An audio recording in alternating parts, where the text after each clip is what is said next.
नमस्कार दोस्तों, हमने पिछली वीडियो में कुछ इंपॉर्टेंट चीज़ जानी। मैं आपको कुछ सेकंड में बता देना चाहता हूँ। हमने जरा ये देख लिया कि एक स्टेट और एक नेशन, राष्ट्र और देश में अंतर क्या है। देश उसकी बाउंड्री से जाना जाता है, देश उसके लोगों या कह लीजिए संख्या से जाना जाता है, उसकी गवर्नमेंट पॉलिटिकल्स से जाना जाता है, संप्रभुता से जाना जाता है, सॉवरेनिटी कि वही खुद चला रहा हो देश। चार तरीके से देश जाना जाता है। लेकिन एक राष्ट्र उसके लोगों के कल्चर, उसके लोगों के आइडेंटिटी, उसके लोगों के बिलीफ से जाना जाता है।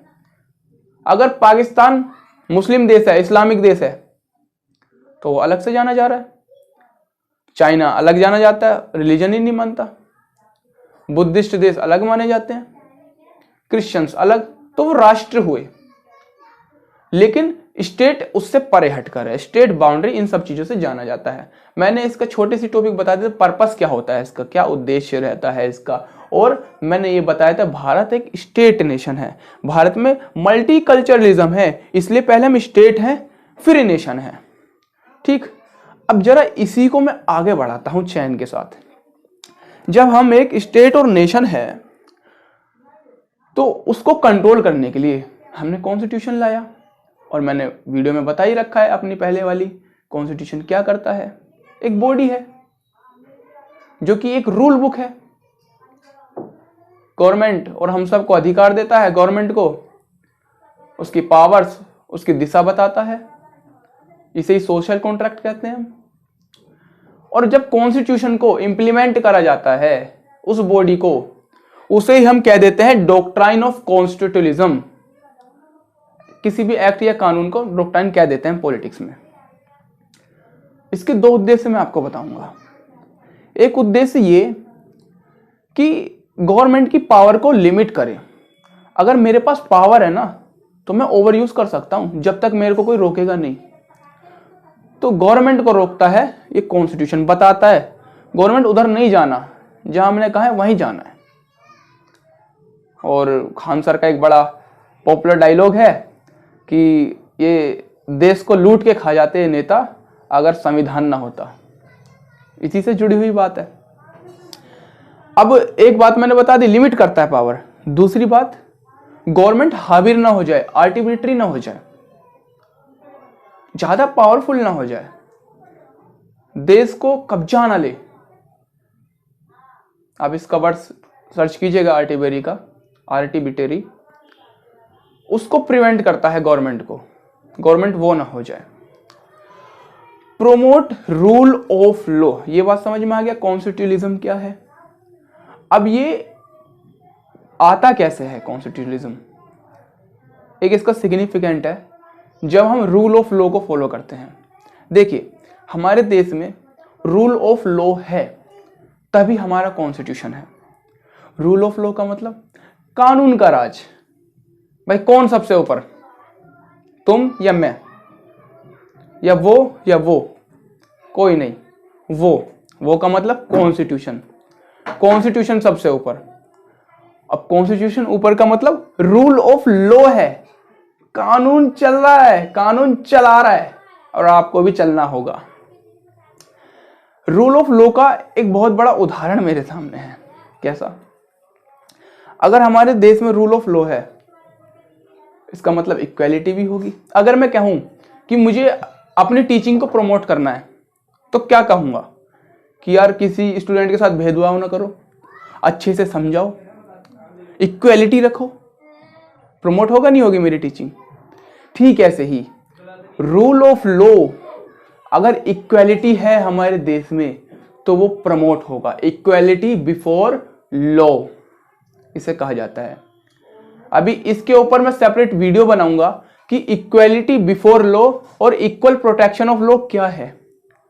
अमेरिका में इक्वालिटी ऑफ लॉ है, हमारे यहां दोनों है। इसके ऊपर बनाऊंगा, आई विल टीच।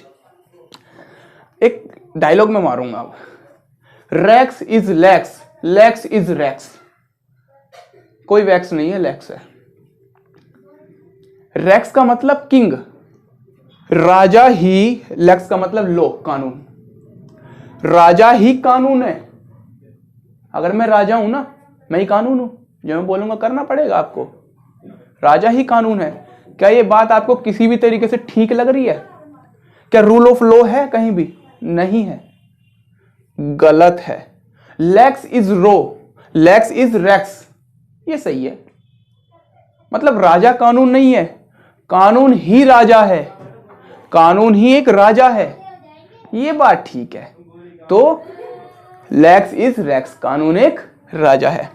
अब मैं कुछ एक समझ लीजिए विचारधारा है, एबी डिविलियर्स की, महान व्यक्तित्व रहा है। उन्होंने अपनी बात को प्रदर्शित किया है 3 चीजों में। अगर किसी भी देश में रूल ऑफ लॉ है तो ये 3 चीजें जरूर होनी चाहिए, या यूं कह लीजिए ये 3 चीजें हैं तभी रूल ऑफ लॉ है। पहला, सुपरमेसी ऑफ कॉन्स्टिट्यूशन।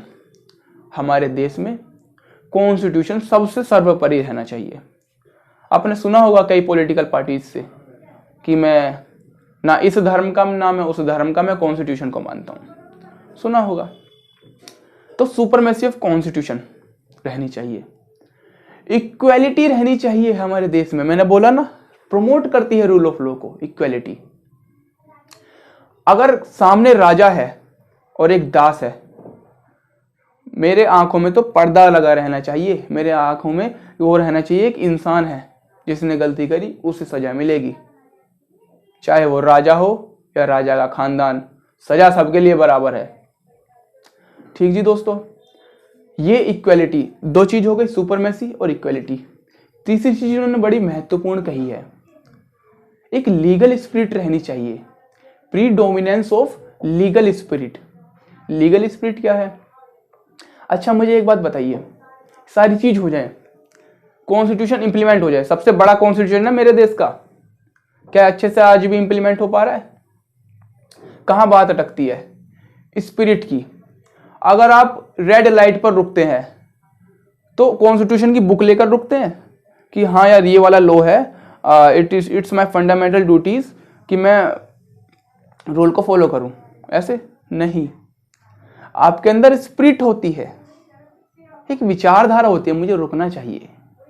इसी स्पिरिट की बात ये कर रहे हैं, स्पिरिट ऑफ लीगल्स। मैं कानून पर भरोसा करता हूं, मुझे विश्वास है, ये भरोसा होना चाहिए।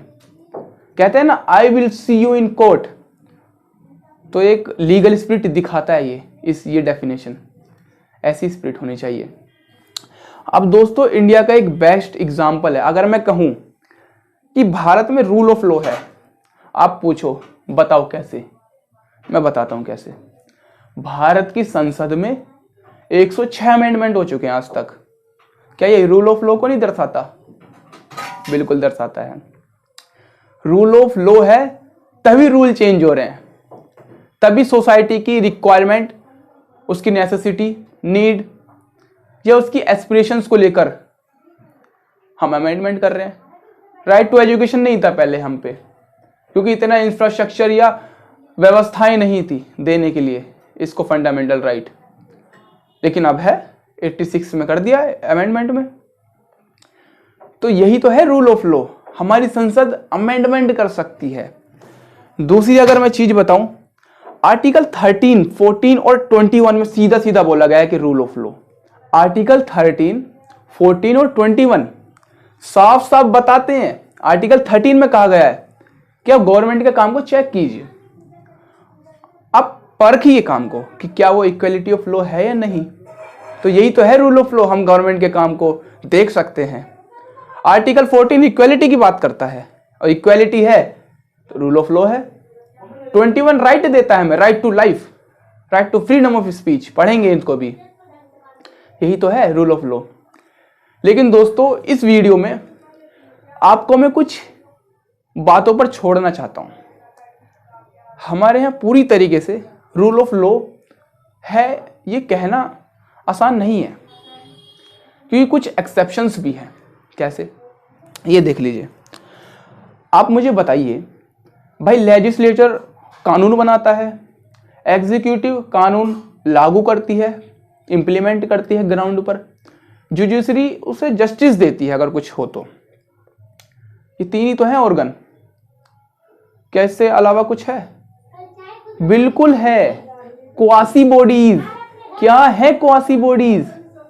एनजीटी जानते हैं, नेशनल ग्रीन ट्रिब्यूनल। अभी दिल्ली वाला केस चला हुआ है, वहां का कूड़ी वाला, कि कूड़ी बनी हुई है, दिल्ली सरकार को फाइन देना पड़ा कई करोड़ों रुपए का। वो किसने जज किया था? किसी कोर्ट ने निकाला था क्या कि आप इन्वायरमेंट से खेल रहे हैं? नहीं, वो एनजीटी ने बोला था दिल्ली गवर्नमेंट को, नेशनल ग्रीन ट्रिब्यूनल। ये भी एक कोर्ट की तरह है। क्वासी बॉडीज आपने देखा होगा, कई पंचायत में वही फैसला हो जाता है, वही उन्हें सजा दे देते हैं। ये क्या है? आपके पास कोर्ट है? नहीं, वो क्वासी बॉडीज हैं। अब जब क्वासी बॉडीज है तो ये मानना थोड़ा वैसा है कि यार रूल ऑफ लॉ कैसे हो सकता है। हमारे यहां अफर्मेटिव एक्शंस हैं, मतलब अगर मेरे पास इक्वालिटी है तो सबको इक्वल समान अवसर मिलने चाहिए। लेकिन हमारे समाज में हम सभी को पता है, कुछ ऐसे लोग भी रह जाते हैं, हमारा समाज पिछड़ जाता है कि वो आगे नहीं रहता, तो हम उन्हें एक पॉजिटिविटी के लिए, अपने बराबर करने के लिए थोड़ा सा पुशअप्स देते हैं, धक्का लगाते हैं पीछे से। उसी को कहते हैं क्या? रिजर्वेशन। अब रिजर्वेशन तो ठीक है, हम मानते हैं चाहिए देश को। क्या ये रूल ऑफ लॉ के सिकंजे में फिट बैठ रहा है? नहीं बैठ रहा, इसलिए हम कह नहीं सकते। हमारे यहाँ इम्यूनिटी दी जाती है, क्रिमिनल इम्यूनिटी का मतलब, अगर मैं खून कर दूं मुझे सजा है, मिलनी चाहिए, मैंने खून करा, मेरी गलती है। राष्ट्रपति कर दे तो, वाइस प्रेसिडेंट कर दे तो, गवर्नर कर दे तो, आपको पता है क्या होगा? कुछ नहीं होगा, क्योंकि वो खुद की सजा खुद माफ भी कर सकते हैं, या उन पे चलेगा ही नहीं, उन पे वेटो पावर होती है। तो दोस्तों यही तो सबसे बड़ा अड़ंगा है। इक्वालिटी है तो दोनों को सजा दीजिए, नहीं, इसके पीछे बहुत बड़े कारण हो सकते हैं, आप मुझे बताएंगे। मैं तो ये सोचता हूं कि राष्ट्रपति इन सबको हमारे देश का पहला सिटीजन माना जाता है, और इन पर जुडिशरी कुछ काम करेगी तो नेशन पर वो होगा, क्वेश्चन उठेगा, इसलिए नहीं। डिप्लोमेटिक इम्यूनिटी भी है। अगर मेरा देश का कोई डिप्लोमेट्स बाहर जाता है ना, तो उसे बाहर के लोग सजा नहीं दे सकते अगर उसने वहां कुछ गलती भी कर दी। फॉर एग्जाम्पल उसने कहीं बाहर मर्डर कर दिया, तो उसके देश का कानून उस पर लागू नहीं होगा जहां पर वो रह रहा है। यह डिप्लोमेटिक इम्यूनिटी है। ये एक पैक्ट साइन हुआ था, अमेरिका के द्वारा करा था यूएन ने, उसके तहत ये कहा गया है। हमारे देश में प्रिविलेजेस बहुत हैं, मैंने वीडियो में बता रखा है प्रिविलेजेस और राइट्स में क्या डिफरेंस है। प्रिविलेजेस का मतलब ओवर फ्रीडम, हद से ज्यादा। आप चले जाइए हमारी कॉन्स्टिट्यूएंट, हमारी असेंबली में, पार्लियामेंट में, आपके जो एमपी बैठे हुए हैं ना वहां पे, उनको प्रिविलेज है कुछ भी बोलने का। तभी आपने भाषण सुने होंगे, कुछ भी बोल देते हैं, चोर बोल देते हैं, बिल्कुल क्रिटिसाइज करते हैं गलत गलत शब्द बोलकर, तो उन्हें प्रिविलेज है। अब एक बार बताइए, उन्होंने कुछ बोल दिया, ऐसे तो देश के सब लोग उन्हें सुनते हैं, कोई भी उन पे मुकदमा चला सकता है? नहीं, हमारे संविधान ने उन्हें प्रिविलेज दिया गया बोलने का, क्योंकि वहां नहीं बोलेंगे तो कहां बोलेंगे, तो ये प्रिविलेज है। जब वो ऐसा बोल सकते हैं तो रूल ऑफ लॉ कहां हुआ वो, है ना? तो जरा इन्हें सोचिए, बताइए आपकी विचारधारा क्या है इनको लेकर। चलिए मिलते हैं अगली वीडियो में, जब तक के लिए जय हिंद।